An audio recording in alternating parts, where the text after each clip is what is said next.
Elxan müəllim, toxumun keyfiyyətli olduğunu ev şəraitində necə yoxlamaq olar? Toxumun keyfiyyət göstəricilərinin öyrənilməsindən əvvəl biz qeyd edək ki, hər hansı bir kənd təsərrüfatı məhsullarının bünövrəsi toxumdan başlanır. Yəni, toxumumuz əgər sağlam olsa, keyfiyyətli olsa, onda daha yüksək məhsuldarlıq əldə etmək mümkündür.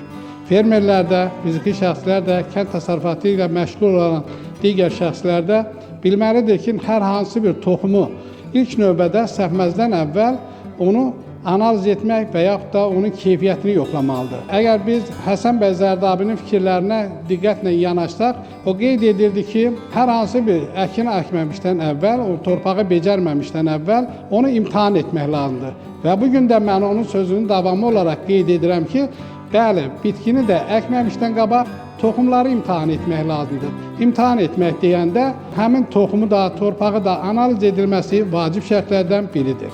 Məhz bu baxımdan da fermerlər bilməlidir ki, toxumun keyfiyyətli olması üçün toxumu ilk növbədə götürülmüş hər hansı bir qab deyək, şüşə qabın içərisinə salfet sərib, deməli o salfetin üzərinə toxumu düzürük, 20, 25 ədəd, 50 ədəd, 100 ədəd baxır toxumdan asılı olaraq.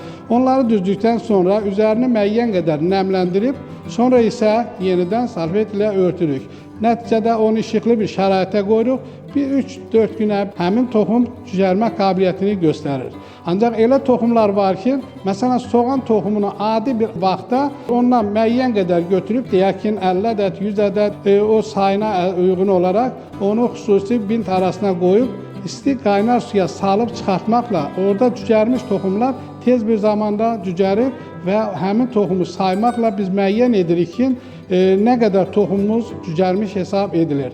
Bunlarla deməli biz ev şəraitində toxumun cərməsini öyrənə bilərik.